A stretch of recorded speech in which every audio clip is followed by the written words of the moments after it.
Welcome to the second part of the Residual time-lapse videos. This time it's an above ground scene. Let's have a look.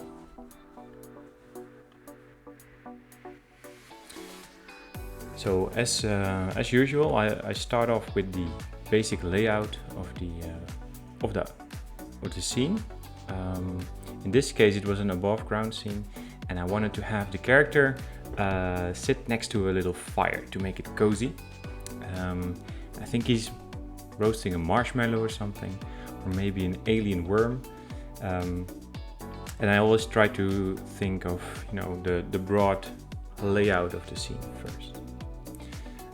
One of the characteristic alien tech that is in Residual are these pillars, and they look pretty cool, I think.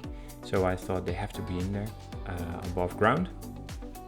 And I put in some additional campfire torches. Of course, some background stuff, some foreground stuff.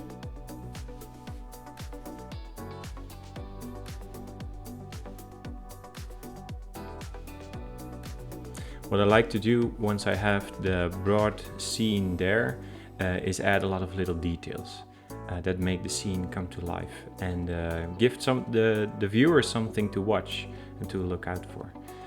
I also added some pillars in the background.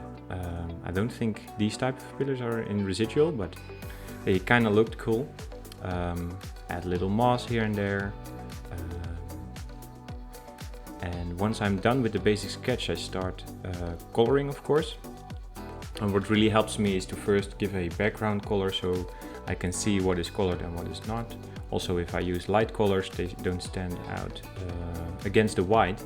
So that's why I typically use a certain background color. Also to set sort of the theme I'm going for. And this will be a dark, a night scene, because the campfire can stand out a lot more like that. As you may see, I also use a couple of nature-like brushes, leaf brushes. Those are from a pack, I think, I have to look it up, I think from Frankentoon Studios for Procreate.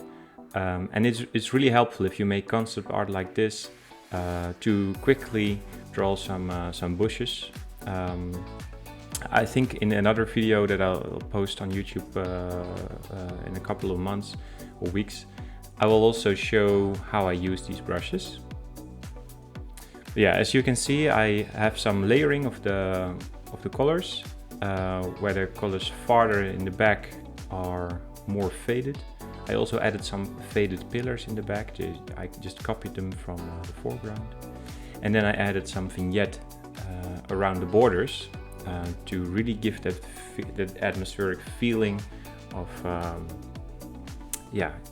little guy sitting in the dark on his own on an alien planet. And I add some highlights, as you can see on the bushes, some red and yellow. I also add textures to it to give it a little bit more feeling. I thought it was kind of funny to also add a washing line there where he puts his the wet clothes on the right. Pascal also gave some feedback on the first version of this scene.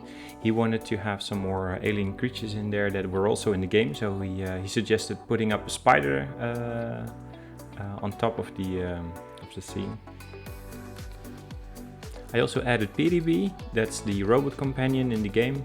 He had he went through a few iterations by Pascal, and I updated him to the latest one. And I implemented some textures to give the scene a little bit more of a rough feel, and added some texture to the background, the space background, to give the space a little bit of a spacey feel. And then there's that. Second scene done.